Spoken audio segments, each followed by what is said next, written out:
Hello बच्चों, आइए प्रश्न को पढ़ते हैं। हमारा प्रश्न है धातुओं में मुक्त इलेक्ट्रॉनों के श्रांति काल का क्या अर्थ है। तो सबसे पहले आइए इस प्रश्न की मुख्य अवधारणा को समझते हैं। आइए मुख्य अवधारणा को समझ लेते हैं। क्या होगा मुख्य अवधारणा इस प्रश्न का? मुख्य अवधारणा हम जानते हैं यह प्रश्न हमारा किस पर आधारित है। यह प्रश्न हमारा आधारित है मुक्त इलेक्ट्रॉन पर। तो इस प्रश्न की जो मुख्य अवधारणा होगी वो क्या हो जाएगी? मुक्त इलेक्ट्रॉन। आइए जान लेते हैं मुक्त इलेक्ट्रॉन होते क्या हैं, उसके बाद प्रश्न की ओर चलते हैं। हम जानते हैं मुक्त इलेक्ट्रॉन क्या होते हैं। कोई भी चालक है, मान लीजिए ये हमारा चालक हो गया, ठीक है। इस चालक के अंदर क्या होगा? बहुत सारे क्या होते हैं? इलेक्ट्रॉन उपस्थित होते हैं। ये हमारे क्या हो गए? इलेक्ट्रॉन। ये इलेक्ट्रॉन ऐसे उपस्थित होते हैं। अब ये इलेक्ट्रॉन क्या होते हैं? अगर हम इनको बैटरी से जोड़ दें तो बैटरी से जब जोड़ेंगे या सेल से, जिसका विभवांतर B है, तो इनमें क्या लगेगा? इनमें वैद्युत क्षेत्र आ जाएगी। वैद्युत क्षेत्र की तीव्रता, और वैद्युत क्षेत्र की तीव्रता क्या करेगी? इन पे बल लगाएगी। बल के कारण ये गति करना चालू कर देंगे और गति क्या होगा इनका? निम्न विभव से उच्च विभव की तरफ होगा। तो यहाँ पर हम देख सकते हैं कि ये इलेक्ट्रॉन जब गति करेंगे तो यही इलेक्ट्रॉन जो गति करते हैं, इन्हीं इलेक्ट्रॉन को क्या कहते हैं? मुक्त इलेक्ट्रॉन कहते हैं। यही इलेक्ट्रॉन क्या कहते हैं? धारा प्रवाह के लिए उत्तरदायी होते हैं। तो इन्हें क्या कहते हैं? मुक्त इलेक्ट्रॉन। यही होते हैं हमारे मुक्त इलेक्ट्रॉन, क्योंकि यही धारा प्रवाह के लिए उत्तरदायी होते हैं किसी चालक में। ये किसी भी परमाणु के कक्ष में उपस्थित नहीं होते हैं। ये परमाणु से टकराते रहते हैं। यहाँ पर बहुत सारे परमाणु होते हैं, तो जब ये चलते हैं तो परमाणुओं से टकराते हैं।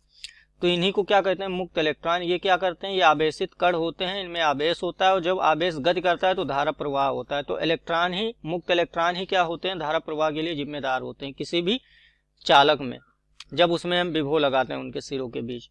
आइए समझ लेते हैं श्रांति काल क्या है। तो यहाँ हमने बना ही लिया है, एक बार और फिगर के माध्यम से समझ लेते हैं, चित्र के माध्यम से। अगर ये चालक है, ये हमारे चालक हैं, कोई भी चालक है, धात्विक चालक है, तो इसमें इलेक्ट्रॉन उपस्थित होते हैं। ये इलेक्ट्रॉन बहुत सारे इलेक्ट्रॉन इनमें उपस्थित होते हैं, और ये क्या होता है? इनके बीच धनायन भी होते हैं। धनायन भी होते हैं। ये क्या हो गए? धनायन।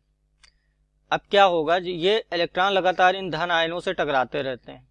क्या करेंगे? ये टकराते रहेंगे धन आयनों से। तो जब धन आयनों से टकराएंगे,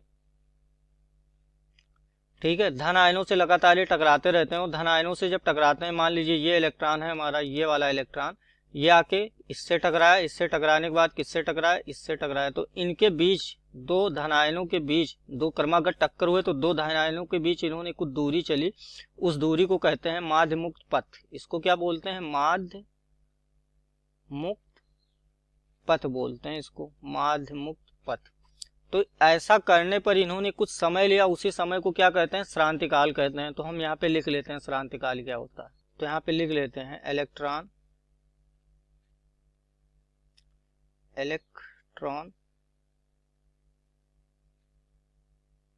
के द्वारा दो क्रमागत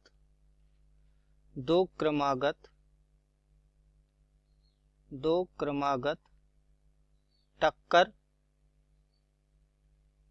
दो क्रमागत धन आयन, यहाँ पे लिख देंगे धन आयनों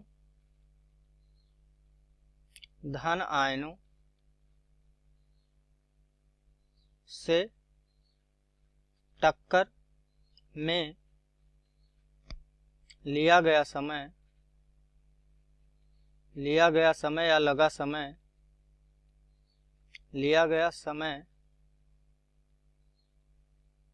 ही श्रांति काल कहलाता है। इसी को क्या कहते हैं? श्रांति काल। श्रांति काल कहलाता है।